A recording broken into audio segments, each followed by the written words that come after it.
Salut, c'est Pedro Winter et t'as la bonne idée de regarder Click and Chill.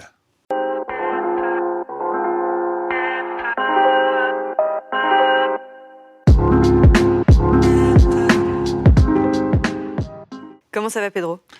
Écoute, ça va bien, je suis très content d'être chez Click aujourd'hui. On est très content que tu sois ici. Tu es artiste, producteur, DJ, papa de 2 filles et patron du label Headbanger que tu as créé en 2003.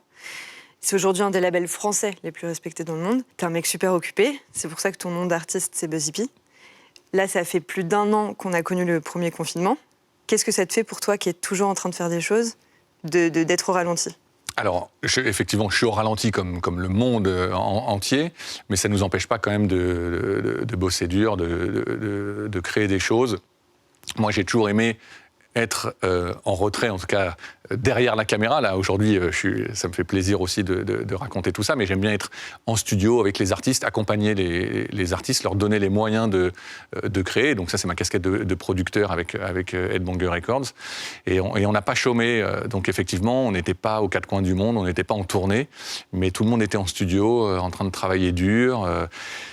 Cette crise, ce moment, donne certainement aussi à la création une place plus importante. Et donc, on va voir dans les mois, les années à venir ce que tout ça va apporter. En tout cas, nous, on a plein de choses à proposer. Ça permet de prendre du temps pour faire de la musique aussi, peut-être? Ça permet de prendre du temps pour faire de la musique, effectivement. Ça permet de prendre du temps pour sa famille. Ça, c'est pas une mauvaise chose.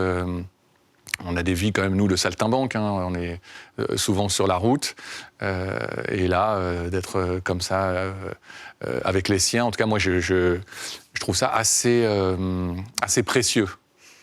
En tout cas, tu es venu nous parler de musique, justement, pour Click and Chill. Tu as sélectionné plusieurs clips d'Headbanger. Pas facile comme exercice. D'artistes d'Headbanger, oui, j'imagine. Et on va commencer par les débuts, avec le magnifique morceau de DJ Mehdi, Signature.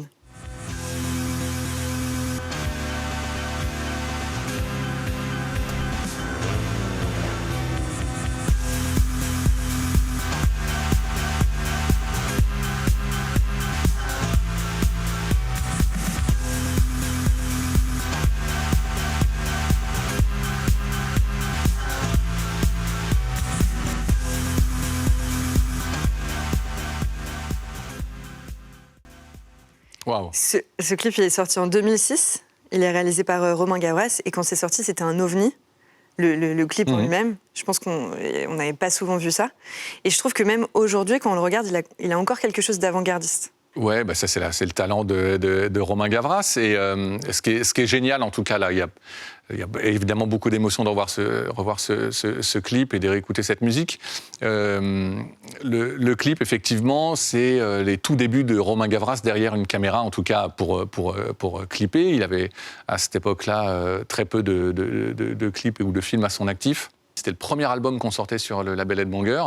Et ce morceau particulièrement, c'est une rencontre aussi avec Thomas Bangalter de Daft Punk, qui nous avait offert un super remix. Donc c'est un package assez fou. Et Romain a choisi comme ça un focus limite un peu sociétal, d'aller regarder nos cousins du Nord et leur compète de tuning, ici jouée par Bart. Et donc c'est peut-être ça qui rend l'exercice ou le clip si attachant, comme ça, de porter un regard bienveillant. En tout cas, c'est en aucun cas il n'y a pas de cynisme dans ce clip, quoi. C'est les gens qui sont passionnés de tuning et de gros sons dans leur bagnole. Et donc, je me souviens, le clip, je regrette d'ailleurs, j'ai pas été sur le tournage, mais avait été fait dans le nord de la France. Mais justement, donc, je me suis demandé comment vous aviez fait pour le casting. Et ben ça, c'est les équipes à l'époque, je crois que la production, c'était 75, qui avaient fait un casting assez simple, finalement, puisqu'il suffisait de regarder un peu dans les plannings de rencontres comme ça, automobiles. Et ils ont appelé une association qui a dit, bah voilà, nous, on a tant de voitures, on est des passionnés, aucun problème, on vous ouvre les portes de notre passion, ramenez votre caméra, ramenez votre bienveillance, ramenez votre musique. Et d'ailleurs, ce qui était génial, c'est que ce son Signature de DJ Mehdi a été embrassé par la communauté, justement. Des autotuneurs.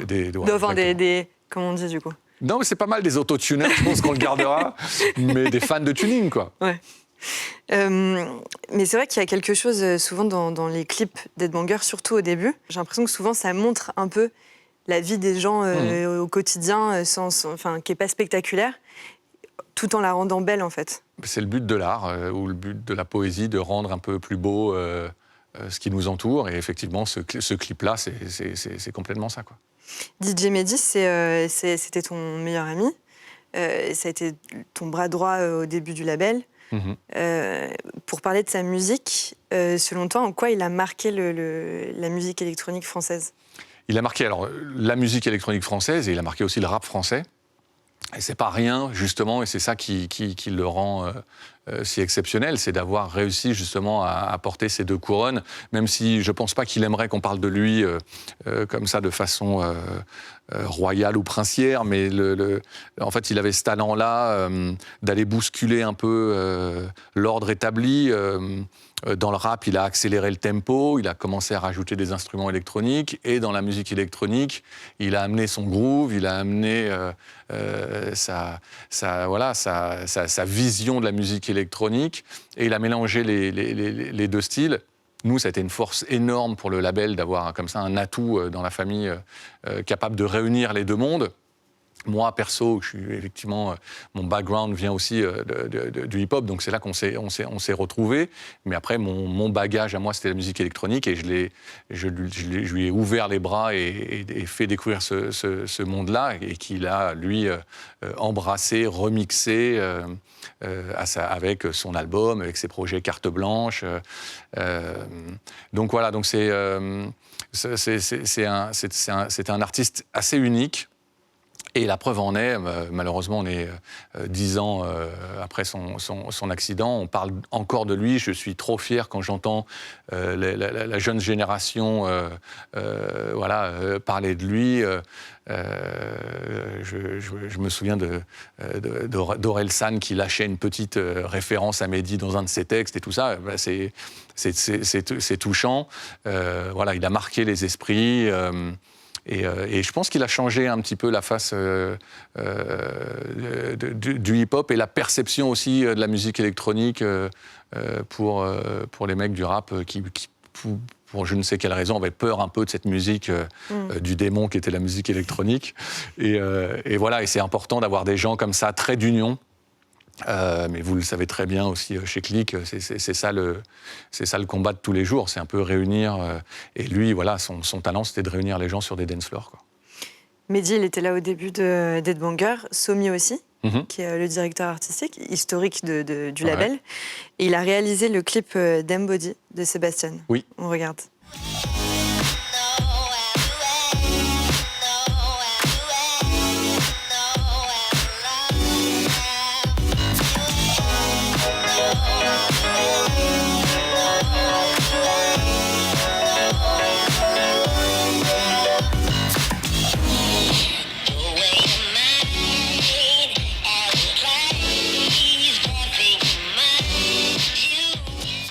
Pourquoi tu as choisi ce clip ?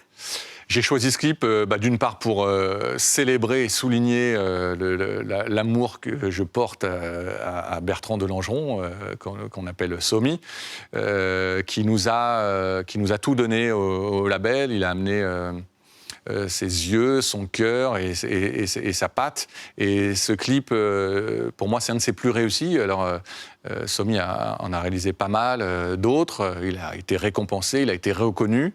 Mais celui-ci, il y a quelque chose de touchant, puisque vraiment, je l'ai vu depuis le début. Je l'ai vu écrire le projet et ce qu'on peut avoir de l'écriture et d'aller jusqu'au résultat. Effectivement, c'était un peu abstrait. Tiens, ce danseur va représenter la musique. Quand la musique sera coupée, il disparaît de l'image.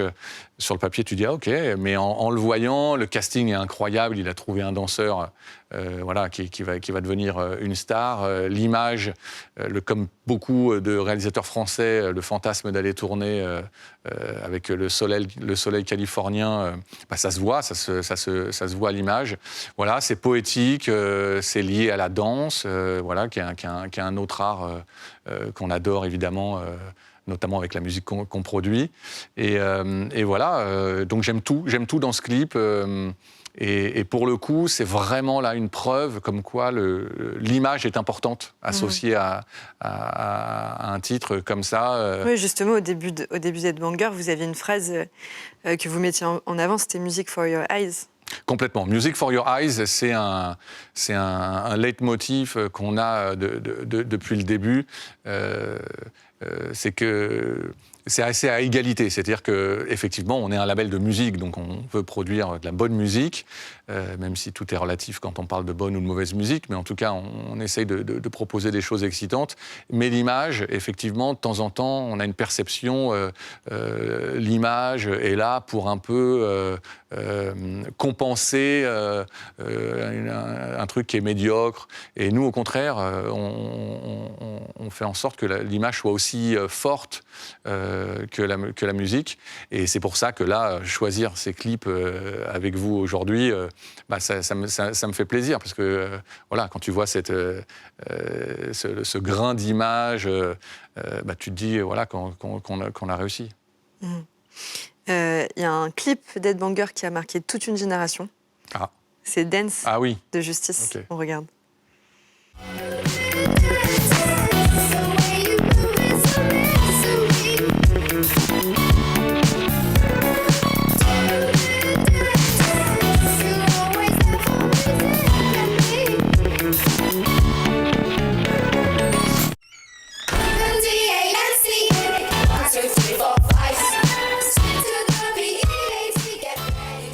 Voyage, on fait un bond en arrière. Dance de Justice, effectivement, clip qui a marqué l'histoire du label, qui a marqué aussi effectivement une génération. Alors là, on est en 2007. Ah oui, c'est ça, ce premier album de Justice. Et il y a effectivement un alignement des lunes en termes de graphisme. On est dans l'air du temps. Musicalement, les gens avaient aussi envie un peu de redanser, des choses comme ça. Donc là, effectivement, ça fait mouche. On remporte le MTV Music Award pour ce clip. Et je voulais sélectionner ce clip, effectivement, encore une fois, pour le travail incroyable de Somi. Mais quand je dis que ça a marqué une génération, c'est que ça fait partie de ces morceaux qu'on écoute encore aujourd'hui en soirée, qu'on entend encore passer. C'est devenu un classique. Et quand tu regardes les commentaires sur YouTube, il y a encore des gens qui commentent, tu vois, il y a 2 semaines. Ouais, ça, c'est la magie de la musique, c'est le renouvellement aussi de l'audience, du public. Là, nous, on est confrontés à ça. Maintenant, le label a 18 ans aujourd'hui, donc les petits frères et les petites sœurs écoutent finalement la musique et donc découvrent Justice. Et moi, ça me va très bien s'il y a un renouvellement comme ça de public. C'est évident qu'on perd les fans hardcore du début qui nous ont suivis pendant 18 ans. Alors j'espère qu'ils sont encore nombreux derrière leur écran aujourd'hui, mais c'est normal que tu découvres des choses, que tu passes à autre chose, que c'est des phases. Et donc c'est vrai que là, on a beaucoup de jeunes de 18 ans qui découvrent Justice ou Headbanger, et c'est génial. Est-ce que tu te souviens de la première fois que tu as écouté ce morceau, que tu as écouté Dance ? La première fois que j'ai écouté Dance, alors ça devait être dans une cave, puisqu'à l'époque, Justice travaillait dans une cave. Et non, je me souviens peut-être pas exactement de ce moment-là, mais je me souviens qu'on s'est un peu battu avec le groupe pour que ce morceau reste sur l'album. C'est qu'à un moment, il a été question carrément de le retirer du disque. Et c'est ça le travail de producteur, d'accompagnateur d'artistes, c'est de leur dire, attendez, là, je pense que ce morceau-là, il faut le laisser sur le disque. Toi, tu es DJ aussi, à côté, depuis pas mal de temps. Est-ce que c'est un morceau que tu joues encore de temps en temps ? Oui, ça m'arrive de le jouer. C'est effectivement... je le joue dans des grosses salles ou des gros festivals. Mais ouais, c'est un morceau, moi je suis assez fier en général de tous les disques qu'on a sortis. Je suis évidemment très attaché à ce morceau-là. Mais c'est vrai qu'aujourd'hui, c'est le morceau parfait pour un mariage ou pour voilà, c'est un mariage. Pour des mariages. En général, c'est qui tout double, hein, ce compliment. Ouais, mais ça marche toujours. Justement, c'est un peu transgénérationnel. Tu arriveras à faire danser Tata Simone là-dessus. Tu as choisi un autre morceau qui fait danser, un morceau de Cassius, c'est I Love You So.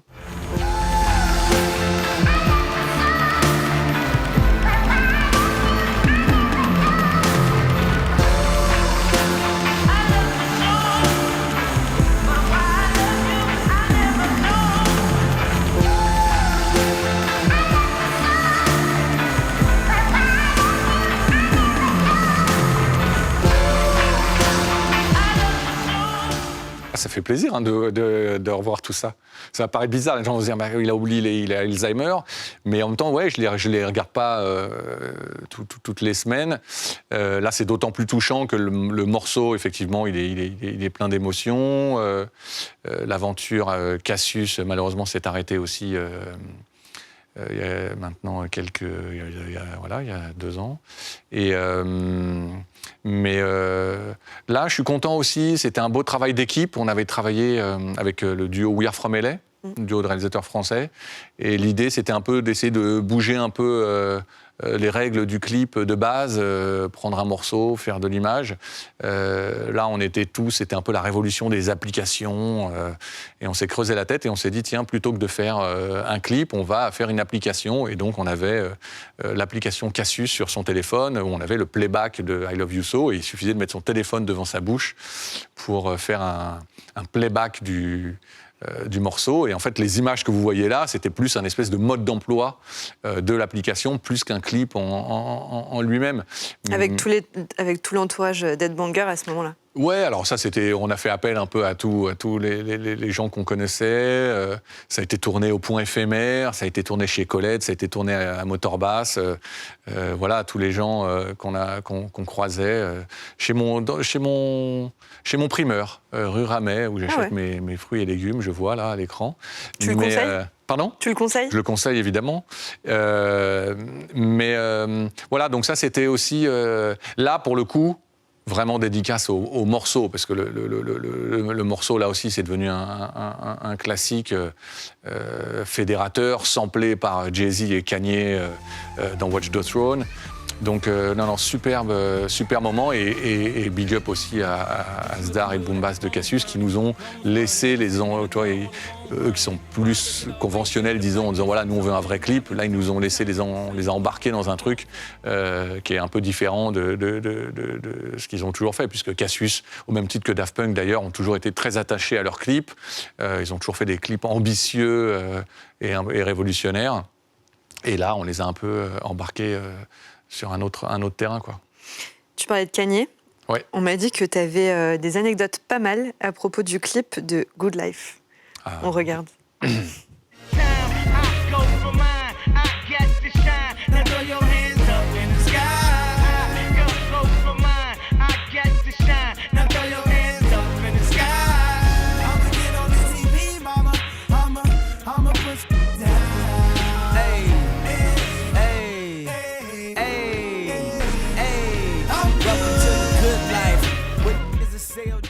Alors, qu'est-ce que je peux dire sur ce clip ? Là aussi, amour éternel sur Somi, qui a tout défoncé. De la réalisation jusqu'à obtenir, à même gagner ce fameux Moonman de MTV, les US MTV Video Awards.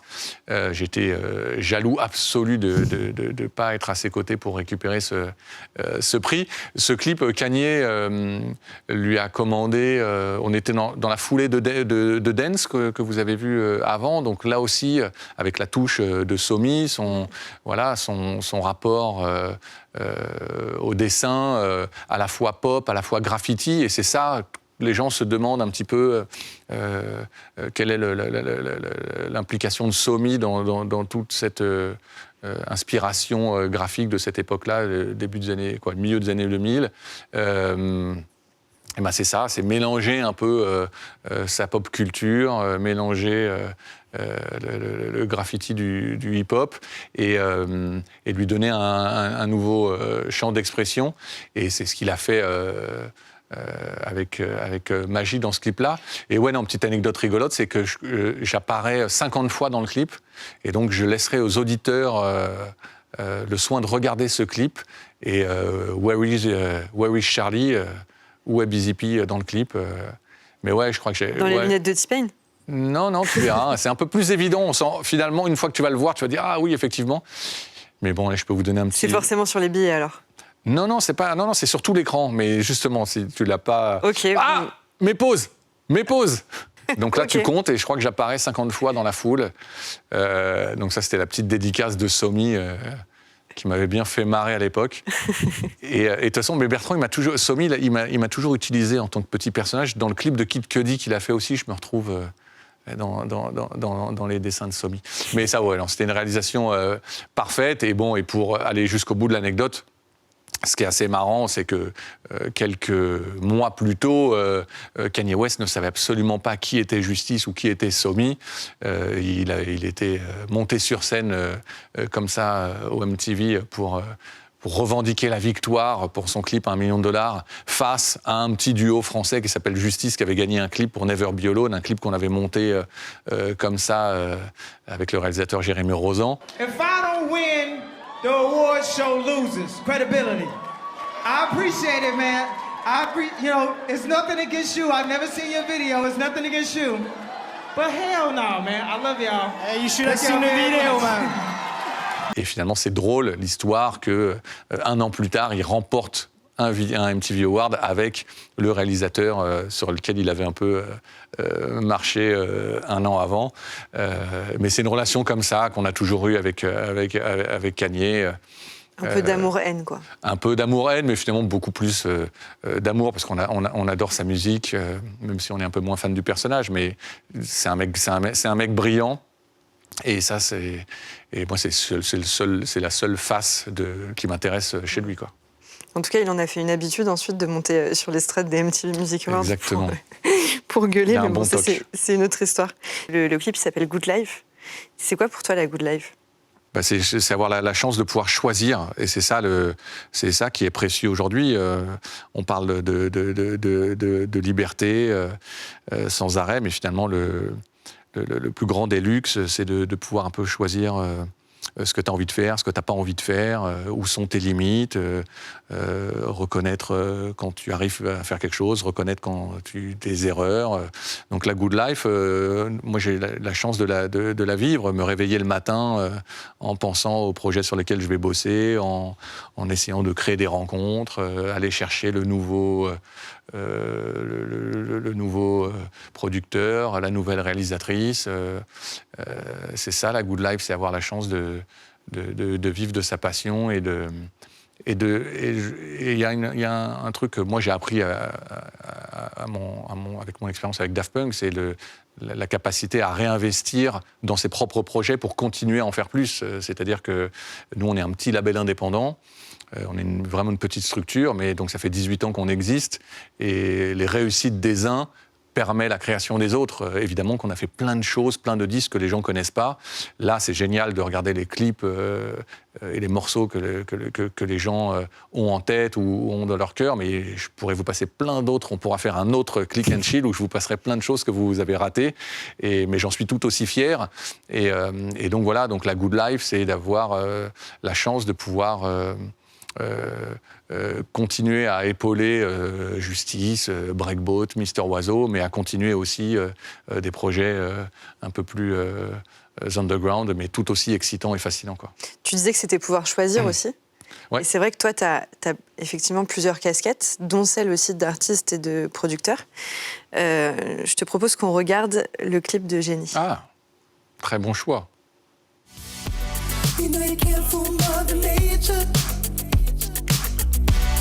Instinct wins every time. Your spine sitting up a little straighter. When your eyes lock on mine, and I think I know what's on your mind. Tu me disais, Pedro, à la base, l'idée du clip, tu l'as trouvé original, mais tu t'imaginais pas ce à quoi ça pouvait ressembler. Ouais, comme souvent, pour que les gens comprennent un peu le process. Donc on fait de la musique et les artistes ou les labels appellent des boîtes de production. Alors on a beaucoup de boîtes de production talentueuses en France, on a beaucoup de chance, et de réalisateurs et de réalisatrices, et on leur envoie la musique, et eux font écouter comme ça à leurs réalisateurs, et ensuite on reçoit une note d'intention, un pitch, et ensuite l'artiste et le label choisissent parmi 5 ou 6 propositions. Alors il y a évidemment des choix liés au budget, les investissements ne sont pas les mêmes selon le type d'artiste, et là effectivement j'avais reçu ce pitch d'Arnaud Desroudy, qui est un jeune réalisateur français. En tout cas je dis jeune, à l'époque il n'avait pas encore fait beaucoup beaucoup de choses. Maintenant, il fait de plus en plus de pubs, de clips. Il a notamment fait un clip pour Ketranada récemment qui est vachement bien. Et donc, j'étais ravi de bosser avec lui. Et son pitch était génial. Allez, je peux même dire la vérité parce que j'ai pas de problème. Il l'avait écrit pour quelqu'un d'autre, ce pitch. Quelqu'un qui l'avait refusé, tant pis pour lui. Et moi, j'étais ravi de rattraper la balle et de me lancer dans l'aventure avec Arnaud. Ils ont été tournés en Ukraine, ce qui donne aussi un twist et un charme un peu différent au clip. Et c'est ça qui est intéressant, je trouve, ici, de sortir un peu soit de la Californie qu'on adore ou de notre Paris qu'on aime. Mais ouais, j'étais super content du résultat. Ça marchait super bien avec le morceau. C'est un clip, là aussi, l'image a beaucoup aidé à la diffusion du morceau. Et donc on est aujourd'hui, je crois, à 1 million de vues, alors qu'ils sont des chiffres qui vont en faire sourire certains, puisque maintenant on parle de 100 millions pour... mais bon, en tout cas, moi, je suis assez fier de ces chiffres-là. Et c'est un bonheur comme ça, de collaborer. Il y a une notion comme ça. À un moment, tu abandonnes aussi. Tu as fait la musique et après, tu mets ta musique entre les mains de quelqu'un d'autre. C'est son regard, sa vision. Et c'est assez jouissif. Et pour tout vous dire, je suis moi-même en train de bosser aujourd'hui sur un futur clip pour un nouveau morceau que j'ai fait. Et là aussi, j'ai hâte de collaborer avec un réalisateur ou une réalisatrice. Bon, ben, on a hâte que tu nous montres. Toi, tu te sens mieux dans la peau d'artiste, de musicien, je me sens mieux dans la peau de John producteur. Malkovich. Je me sens mieux dans la peau, non, je pense que c'est l'association de tout ça qui fait que je m'éclate, que je m'amuse et surtout que j'ai les pieds sur terre. C'est-à-dire que être que artiste, je pense que de temps en temps, ça peut te faire un peu perdre la notion de comment fonctionne un peu tout ça. Et moi, j'ai la chance d'avoir un peu les deux, l'envers du décor et les lumières de la scène. Et donc, ça permet un certain équilibre. Et c'est c'est ma façon de faire. Je ne sais pas si c'est la bonne. En tout cas, moi, c'est comme ça que je me sens bien, pour répondre à ta question. Le label a 18 ans. Moi, ça fait maintenant 25 ans que je participe à toute cette culture de la musique électronique française. Et l'équilibre marche plutôt bien, donc c'est pas aujourd'hui que je vais changer. Je vais pas m'enfermer du côté label manager ou franchir le cap de OK, je suis un artiste, je veux plus entendre parler de la paperasse et de compagnie. Au contraire, j'aime bien tout ça, moi. Parce que toi, au début, tu te destinais pas du tout à ça. Tu avais commencé des études de droit. Ouais, finalement... très courte. Là, ma mère va se marrer, mais qui ont duré combien de temps? Qui ont duré au moins 3 mois. Et ensuite, voilà, tu as très vite commencé malgré toi, à devenir patron de label et à monter un énorme label aujourd'hui. C'est quoi les plus grandes qualités qu'il faut à un patron de label pour que son label fonctionne?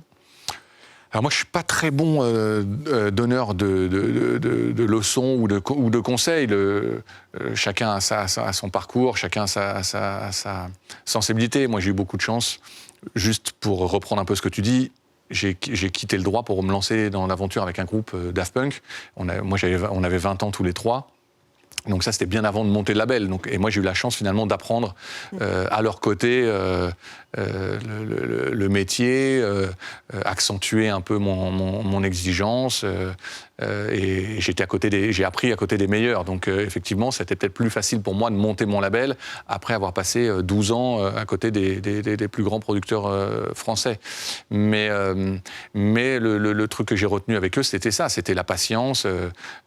Aujourd'hui, je sais que c'est délicat puisqu'on obtient tout en claquant des doigts ou en 4 clics, mais la patience, ça fait du bien, en tout cas, désirer les choses, construire les choses, prendre le temps.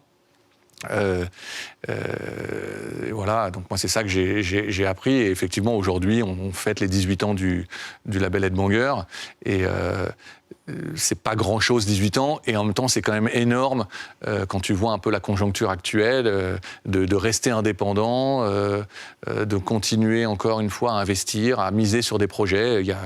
On a une année 2021 super excitante avec 2 ou 3 albums, des nouvelles signatures, des prises de risques. On va aussi proposer des choses qui vont un peu changer de ce qu'on a l'habitude de faire.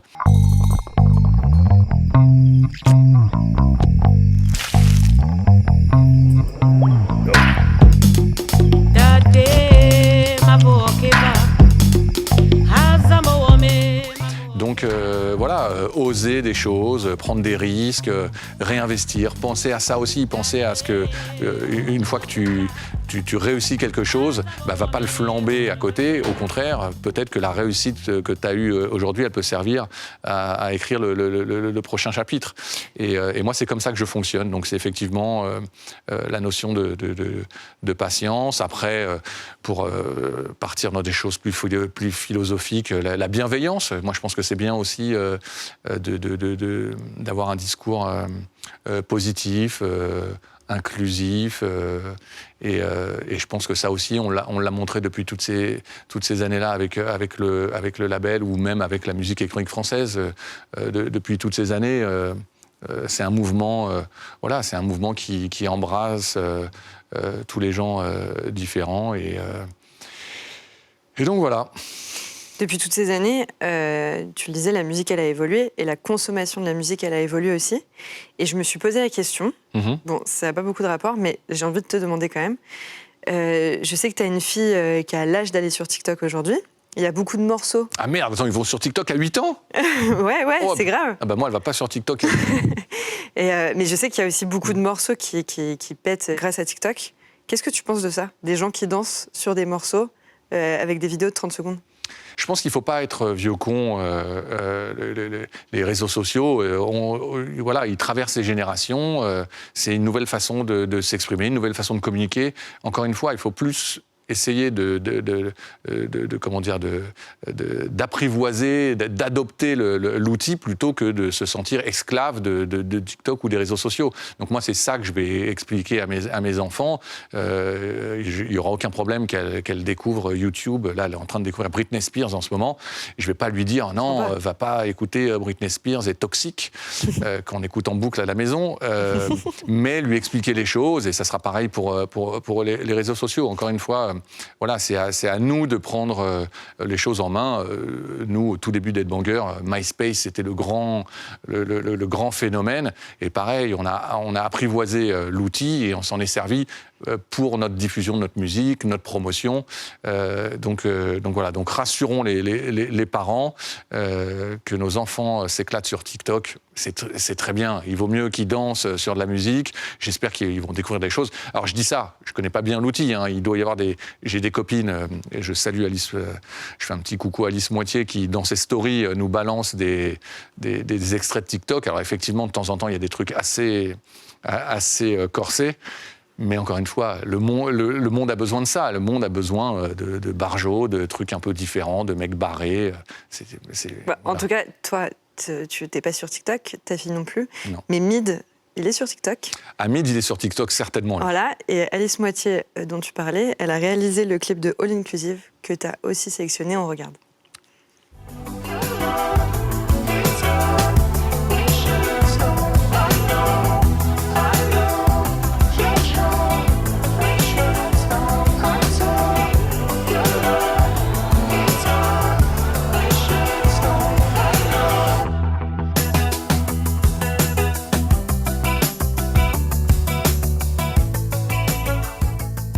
T'étais sur le tournage de ce clip?